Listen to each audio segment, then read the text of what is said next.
Good evening, everyone. My name is Nick Hanrahan and I am the Community Outreach Officer here at JRS UK. It's a great pleasure to welcome you to the first of our Accompaniment in Action events. Each month we'll be hosting an online evening just like this for you to find out a little bit more about the ways that we put our mission to accompany our refugee friends into action. Tonight we'll be looking at immigration detention and our discussion will focus mainly on the Detained and Dehumanised report that we released in June. Now, joining me this evening are my two colleagues, Dr. Sophie Cartwright and William Neal. I'm going to allow them to introduce themselves. So, Sophie, why don't you go first? Hi, I'm Sophie. I'm JRS UK's Policy Officer, and a key part of my job is to advocate for and with refugees to call for a more person-centred asylum system and to call for an end to dehumanising asylum and immigration policies like the hostile environment and detention. And Will? Good evening, everybody. I'm Will. I'm JRS UK's Detention Outreach Officer. And in my role, I visit those who are detained at the immigration removal centres at Harmondsworth and Colnbrook, which is near Heathrow Airport. I also work with individuals who have been released from immigration detention back into the community. Thank you both very much. So as I say, we're going to focus mainly tonight on the report. But before we do go and look at the report in more detail, I'm aware that we might have a big mix of people with us this evening, those who already know quite a lot about immigration detention. Perhaps they have volunteered or are working with those who have been detained. But there are also people who perhaps have seen a little bit about immigration detention on the news or have heard something from JRS, but aren't really too sure about how immigration detention is used here in the UK. So Will, would you be able to provide us with just a brief introduction into how immigration detention is used here in the UK? Yeah, absolutely. So I think that the two most important things to know about immigration detention in the UK is that it's an administrative process, it's indefinite. What we mean by indefinite detention is that there's no time limit on how long an individual can be held under immigration powers in the UK, something which separates us from all other EU nations. When an individual enters immigration detention, they don't know when they'll be released. And people are often held for as long as 6 months, a year, or even 2 years. An individual who experienced immigration detention once said that in prison, you count down the days until you're released, whereas in detention, you count up. Secondly, detention is a purely administrative procedure, which essentially means that it's a decision made by somebody in the Home Office, and there's no judicial oversight in that process. Now, in theory, immigration detention exists so to facilitate the removal of individuals from the UK. However, the reality is that the vast majority of people who are in immigration detention are eventually released back into the communities from which they were originally taken, with figures from last year showing that over 60% of those people who were in detention were released back into the community. Thank you very much, Will. Now, as I say, the report is the main focus of this evening's webinar. So with that, I'm going to come to you, Sophie. Now, you carried out the interviews that the report was based upon. Would you be able to share just a little bit about why the report was produced and how you went about conducting the research? Yeah, sure. So we know that detention has a serious and damaging impact on many that we serve. And we wanted to understand more about this from their perspective. We wanted to make their voices heard, and on that basis also to call for change. So to do this, we conducted interviews both with people from the day centre and also some with people whom we'd previously accompanied in detention. And there was quite a wide range among these interviewees in that some had been detained 20 years ago and others had only just been released. And people have been detained in different centres right across the UK. So this report gives us a window onto the detention estate as a whole. And in fact, the routine use of detention in the UK really got off the ground approximately 20 years ago. So it gives us a window onto that whole practice in a sense. We interviewed 27 people with experience of detention, and then some others who hadn't been detained but are liable to detention, and of course are very worried about detention. And we asked three main things. First, the experience of being detained, as in actually taken to detention. Second, what being in detention was like. And thirdly, the long-term impact of detention, what it's like after being released. Thank you very much. And what we're going to do this evening is go through each of those three sections in turn. So beginning first with that experience of actually being detained and taken to a detention centre. So we know that obviously each case is different and our friends will have experienced this in different ways. But Sophie, would you be able to tell us the ways in which people have been detained and taken to these centres, some of those common themes that emerged during your conversations? So, as you mentioned, people can be detained in several different contexts. A really common one is at reporting. Many asylum seekers are required to go to the Home Office to report at regular intervals, maybe once a week, maybe once a month. It varies. And sometimes, when you go to report, you were told you're being taken to detention, and that's what happens. You're not allowed to leave. You have no warning about this effectively. And you're often not taken there straight away. Say someone reports at 9 in the morning, they might have to wait until late in the evening to then be taken in a van on a long journey to a detention centre far away. And several of our interviewees who described being detained in this way also said that they hadn't been given any food over this period, or hardly any. So that's one thing. Sometimes people are detained at home or wherever they're staying, often in a dawn raid.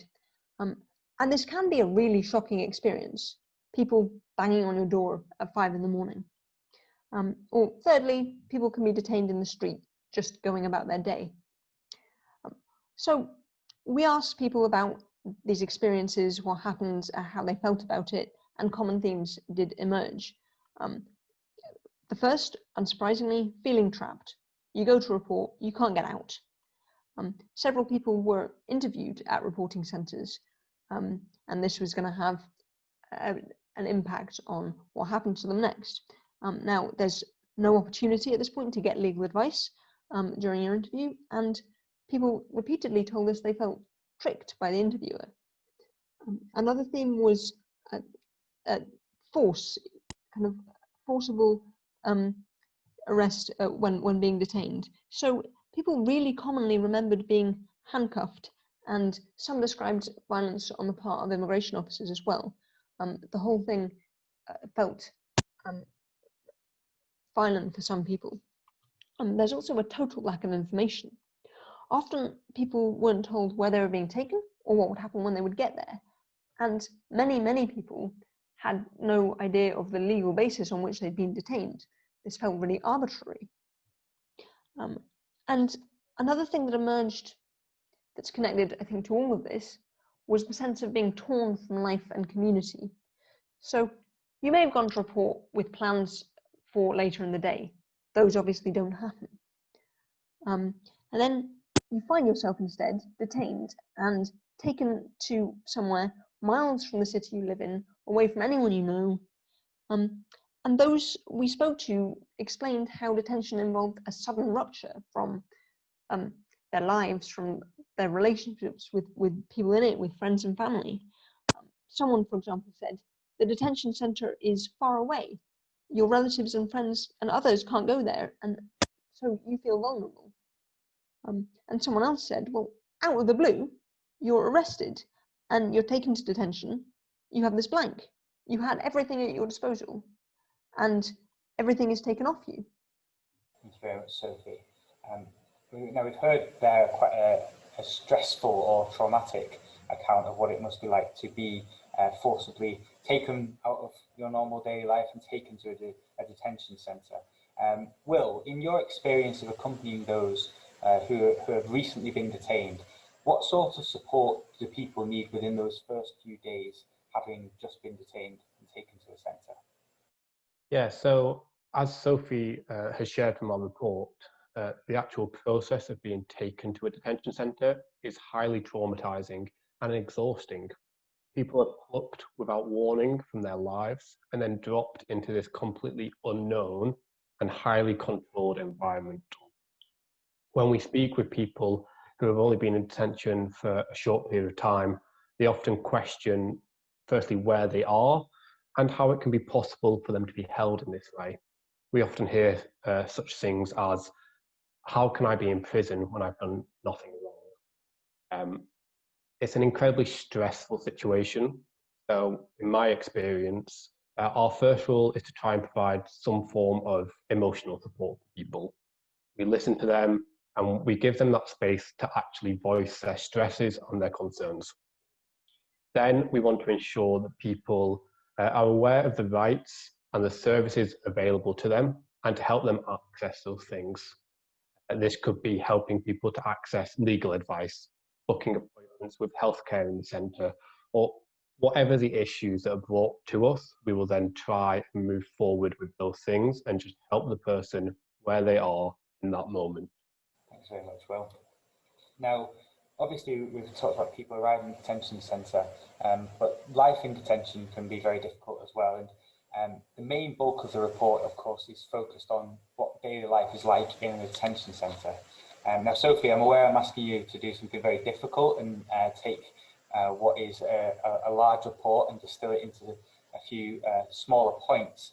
But would you be able to, again, take us through some of the key things that emerged in your conversations with our friends who have been detained? Well, one really key theme was a sense of wasted time and even wasted life. To quote a couple of the interviewees, detention is just wasting people's time, people's life.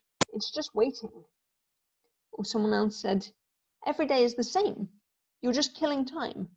It's like it's not life. And then second was an uncertainty. As well as already explained, no one knows when or if they'll be released.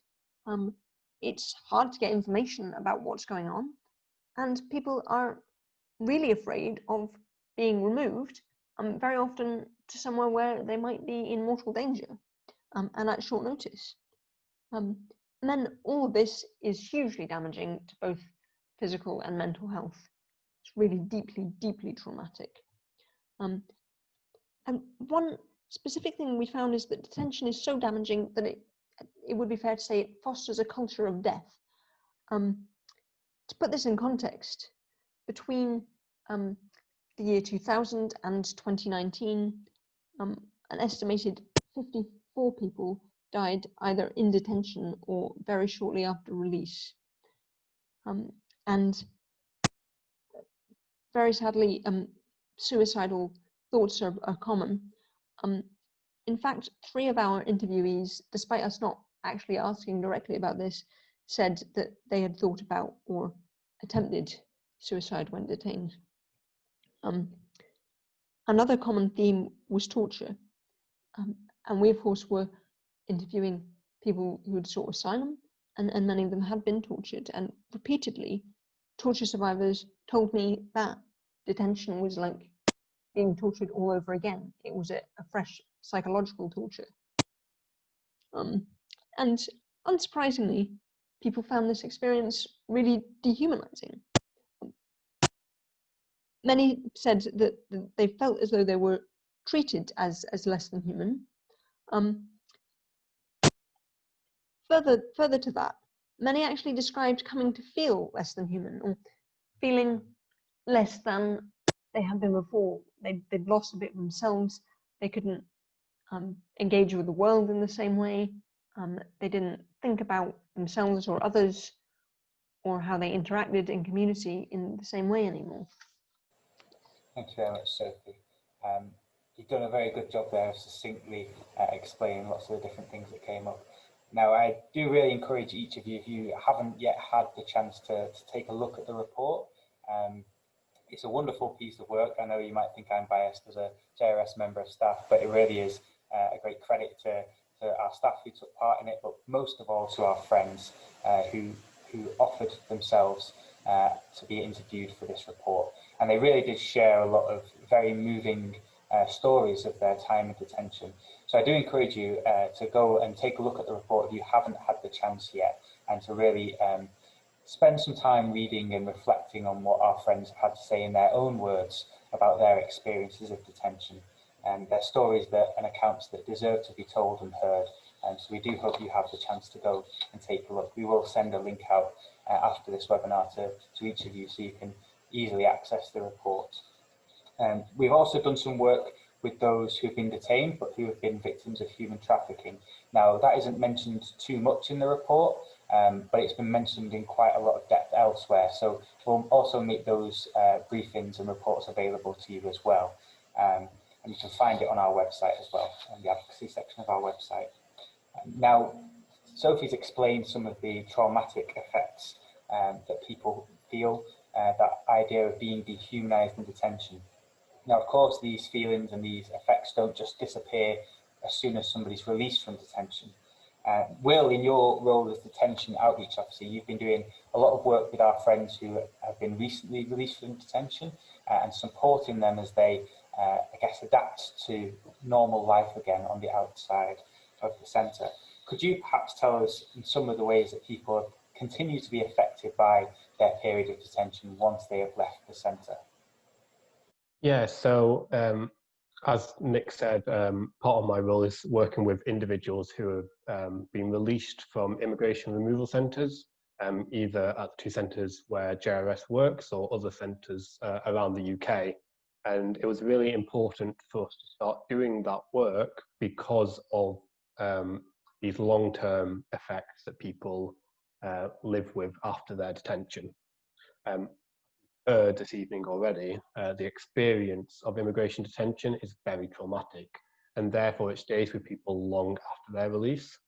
And in my experience, the way that they then engage and experience the UK's immigration system from that point onwards is foreshadowed by their time in immigration detention. Now, I've talked a lot with people who've been released from detention, and one of the common things that we talk about is how detention wears down trust that they have in other people. It takes many years for people to rebuild that trust. When talking with one friend in particular who had experienced detention, about the lasting impact that it's had, he said that you feel lost. You've been removed from society, and everything has changed when you're dropped back into it. It takes time to readjust, especially when ties and trust have been broken by your time in detention. Now, that sense of being lost, and particularly of lost time, is very common, and it was talked a lot in our report by our friends. One friend said before, you were there for so long, you lose any sense of time or future. Detention has taken away their ability to see a future in their own lives. Now, another big thing that we see is how people live with this fear of re-detention. The sudden way that people are removed from their lives and detained stays with them, and they have to live with this sense that their detention could happen again at any moment. This is particularly true when people have to go to report. As Sophie mentioned, reporting is one of the key times when people are taken to detention, and people who have experienced detention often have to report, and often at the same reporting centres where they were once originally taken. Due to the frequency of reporting, people go once a week, once a fortnight, once a month. People feel trapped in a cycle of anxiety and sleepless nights because of this worry about re-detention. On the other hand, to all of that though, the people that I work with, both inside the centres, but also people who have been released, show a huge amount of resilience and determination, which is born from this experience. The sense of injustice often motivates individuals to speak out against the system and demand change, or people develop a want to help others in that situation, using their experience to offer advice to people who are going through it now. Thanks very much, Will. It's great to hear you talk about the way in which people who have experienced as well have then shared that and shared that peer support that we see so often in our work with our amazing refugee friends. It's great to hear that that still applies to the periods of detention. Now, Will, we've already touched on it a little bit in our conversation thus far, but would you be able to explain a little bit more about how JRS helps those in detention and how we accompany those who are detained? Yeah, so JRS's work in detention was essentially, we would go into the immigration removal centres near Heathrow Airport, Harmondsworth and Colnbrook, as I've said, once a week to run a drop-in session in the welfare offices there. Those drop-in sessions were open to anybody who was in the centre at the time, and they could come and sit down with us and talk with us through their situation. For some individuals, just having someone that they could come and talk to freely without it impacting their case or their relationships with solicitors or detention centre staff was the help that they needed. Detention is a highly stressful environment, so just having somebody that you can vent at and talk through some of these problems can be a weight lifted for some individuals. In talking through issues that people were having, we could then try and work with them to see if there were other ways that we could help.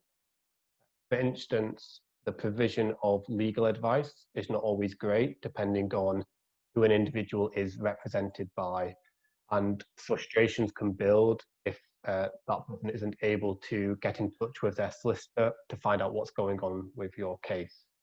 Joel said it really clearly in that video that you just feel stuck in this situation and nobody's telling you anything. In those sort of situations, we try and help by reaching out to solicitors with the permission of our friends in detention, and try and re-establish that contact so that when people are in detention, they have something that keeps them going and they have that contact so they're informed about what's happening with their case. In my opinion, the time that we spend with people in detention each week embodies the JRS mission to accompany. That is, that we're there to be with people rather than simply doing for them. We make ourselves available, and then we follow the lead of the person sitting in front of us, meeting them where they are. Alongside these drop-in sessions, we would run, we would have a team of volunteers who would be social visitors. Detention can be extremely isolating, especially if you're moved far away from your community, from your friends and your family who aren't then able to visit.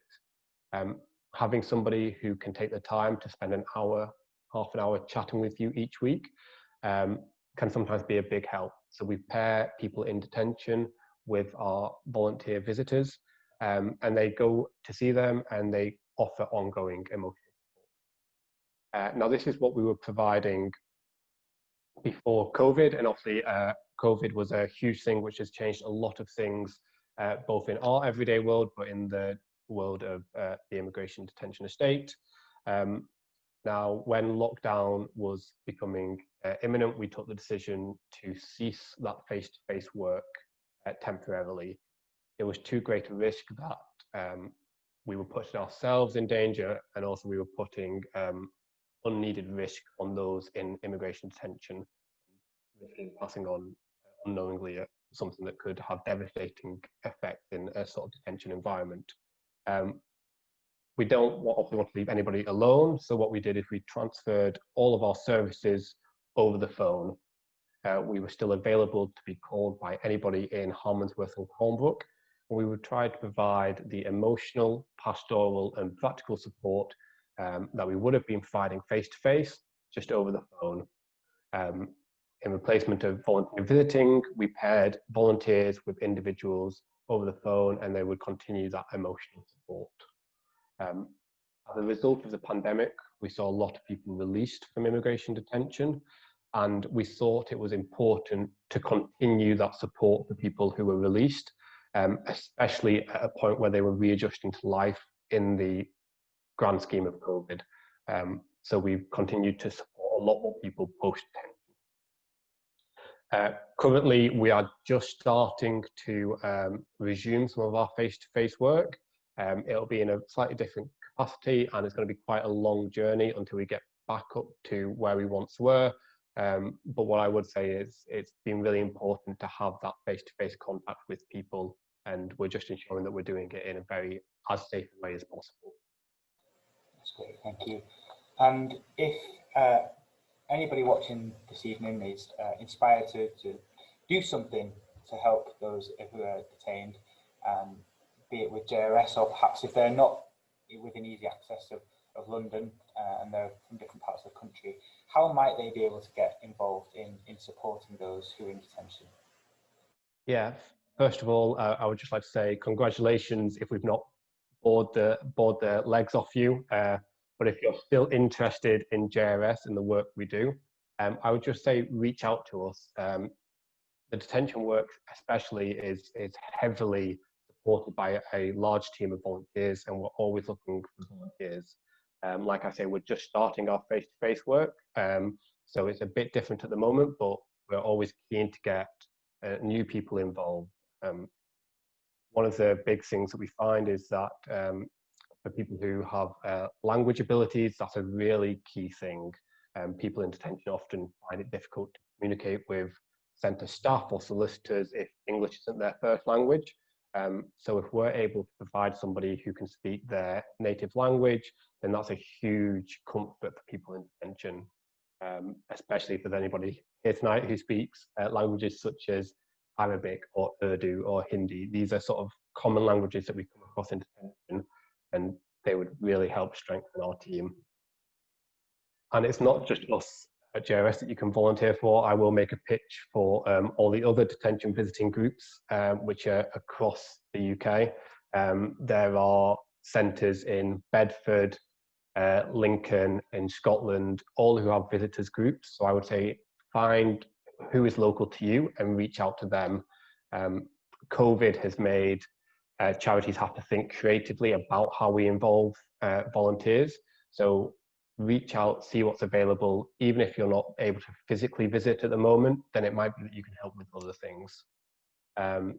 Another thing that we do is ask for your prayers. They are a comfort to us as a team, but also to the people that we support in detention. People of all faiths and none we support, but knowing that there are people out there thinking about you and praying for your well-being can be a real comfort to people. One way that you could do this is by joining our Praying with Detainees email. That's a monthly email that we send out, which includes a reflection written by one of the detention team and the names of the individuals that we're supporting in detention. It's just a good way to bring us together as a community, both inside and outside of detention, to come together for one common aim. But yeah, I would say just most importantly, if you want to get involved with JRS or with detention in general, find what's local to you and just reach out and show enthusiasm. Thanks very much, Will. And Sophie, you lead a lot of JRS's advocacy work, especially that around detention. If people, again, are inspired and want to join in speaking out about immigration detention and calling for change, how might someone get involved in that work? Well, there's a lot you can do. I would really encourage you to write to your MP to tell them that you're concerned about detention, and ask them, maybe as a first step, to support a time limit on detention and judicial oversight. This is something that's actually being discussed over this week and over the last couple of weeks in Parliament as part of the immigration bill. So it's a very live issue, and it's always a really good thing to get parliamentarians engaged on. There's actually a template letter on our website to get you started if that's something you're interested in doing. Also, I would just really encourage you to have conversations with people about this, to engage others that you know, others in your community on this issue, because it's often such a hidden issue. Detention centres are obviously behind huge walls, they're often far away, and I think it really helps to have these conversations. Thanks very much, Sophie. Now, I'm aware of the time. We said we'd hope to be done by 7:15, but we will carry on and ask some questions to the panel. Of course, if you do need to go, then feel free, but we'd encourage you to stay around if you have got that little bit more time.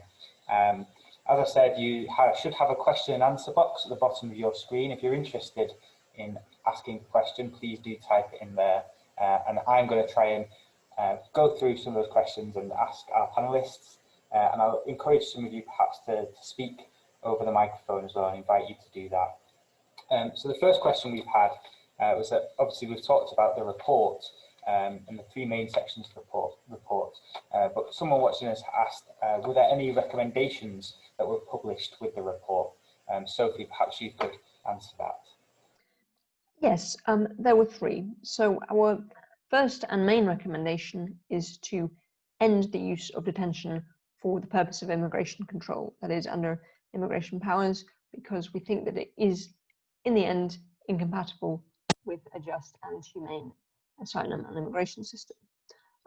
We did also make two recommendations that to do with reducing the use and therefore the harm of detention in the event that its use continues, and those were a time limit,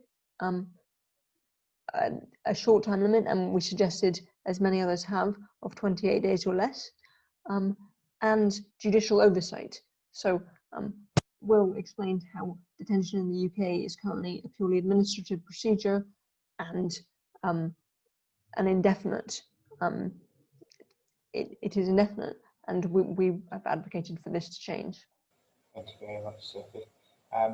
We've had a question from Debbie, so I'm going to invite her to ask the question herself over the microphone. So hopefully this should work. I'm just going to invite her to unmute herself now. Hi, can you hear me? Yes, we can. All right. Yes, I was just wondering how many, what are the numbers of people in detention centres, the ones in London, but also if you know around the country, and also, so with those people, how do you make contact with people, and how do you know who to meet when I'm guessing the numbers are quite high? Yeah, I think that was it. Thanks very much. Will, perhaps you would like to answer that for us. Yeah. So with regards to numbers, I'll give a slightly broader answer. So at the end of 2019, there were 700. Oh wait, where are we now? Sorry. At the end of 2019, there were 1,637 people in immigration detention across the UK. So that's including Scotland and England and a short-term holding facility in Northern Ireland. Now, the centres at Heathrow are the largest. So the two centres, Harmondsworth and Colnbrook, have a combined bed space of over 1,000 people. So they usually have the largest number of individuals, though I don't have the exact number of how many were held at that specific time. Now, as I mentioned, because of COVID, the Home Office released a large number of individuals from immigration detention. So the most recent numbers that we have were taken at the end of June 2020, and there are 698 people in the immigration detention estate. What I should mention actually also there is that these numbers also include people who are held in prisons under immigration powers. So not just detention centres, but also some people can be held in prison. So obviously, that's a huge reduction of around 1,000 people in the space of 6 months because of COVID. Again, there will be quite a large portion of those held in Heathrow. I think the number, although it's not accurate, is around about 130 50, 160 in Heathrow at the moment. What we want to try and ensure is that numbers stay at this much smaller number that we're seeing as a result of COVID, so they're in the hundreds rather than in the thousands. Now, they're people who are in detention. People are entered detention and are released from detention within the same year. So actually, we can see numbers of around 20,000 people entering the detention estate within 1 year.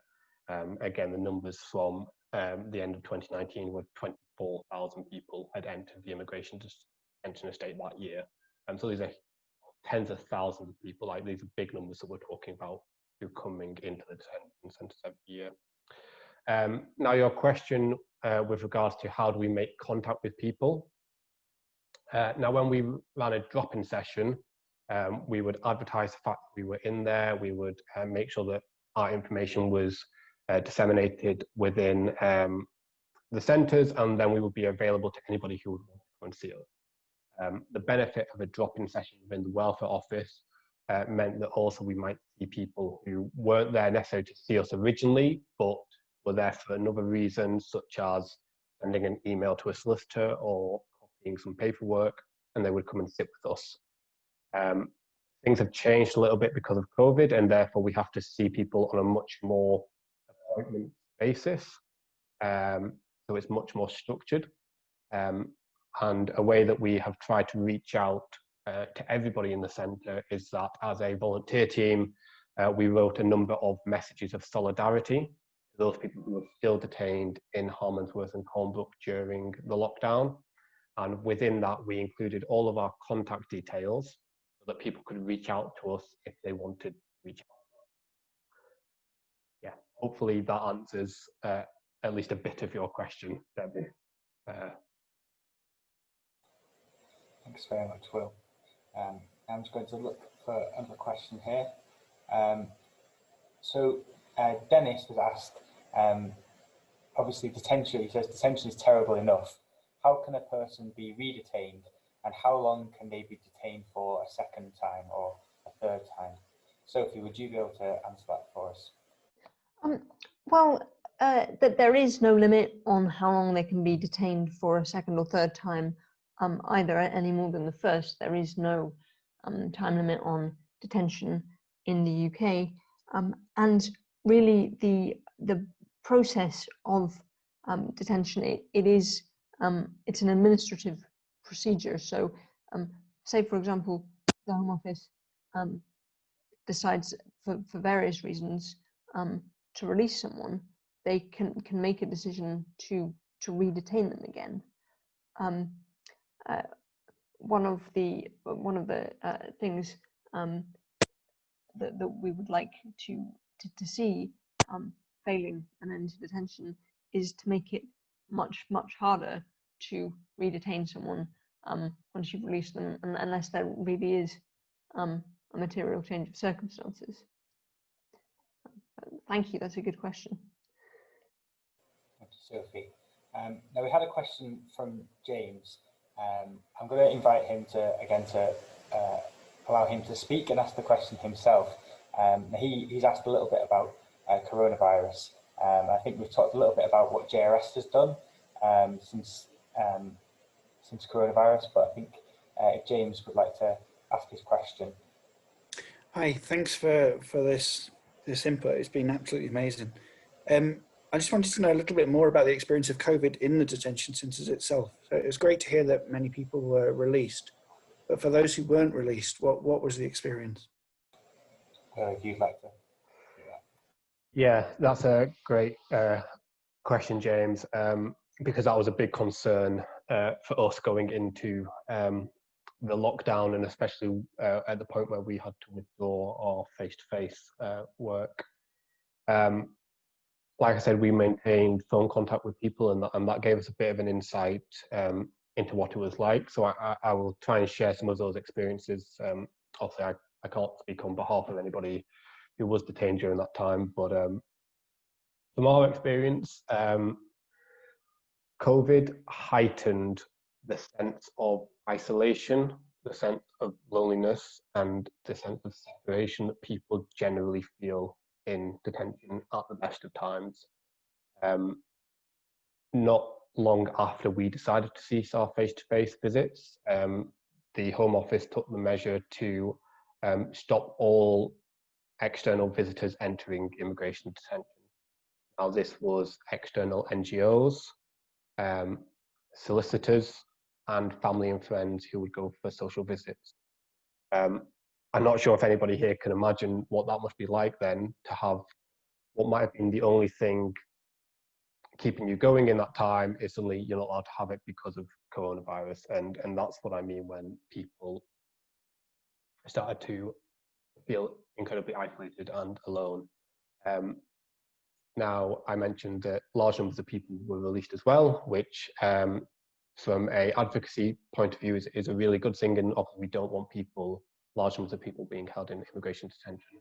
But what was really interesting was that a number of individuals say to me how actually, because they're seeing so many people released, the impact on them to still be detained was deeply demoralizing to their situation.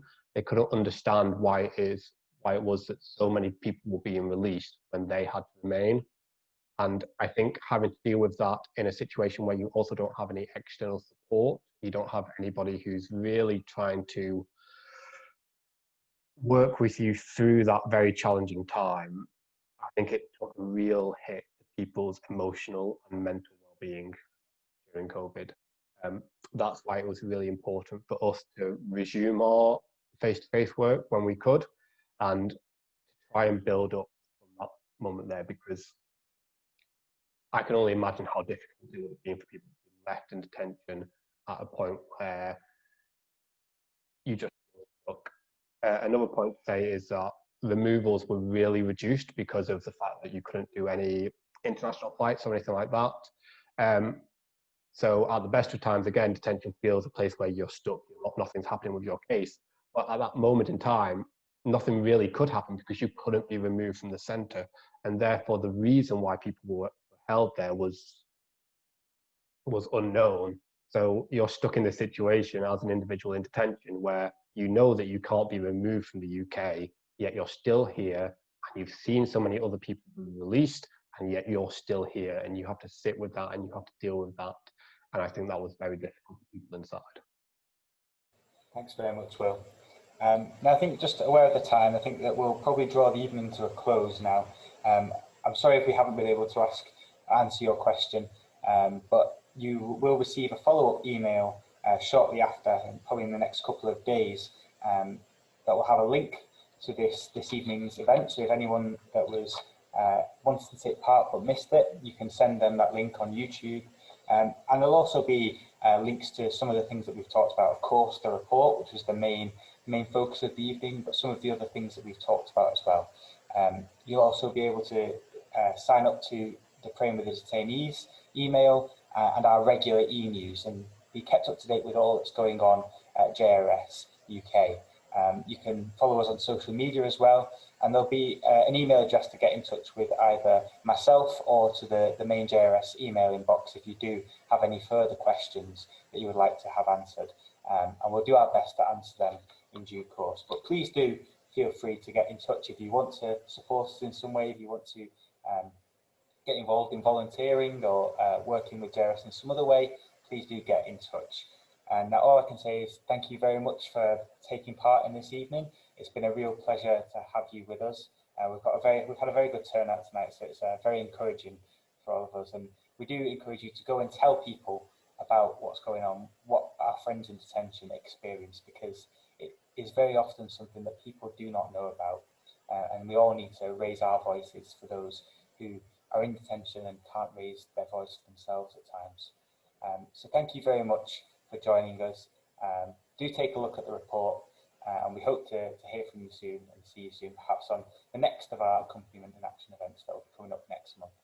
Thank you very much. Good night and take care. Bye-bye.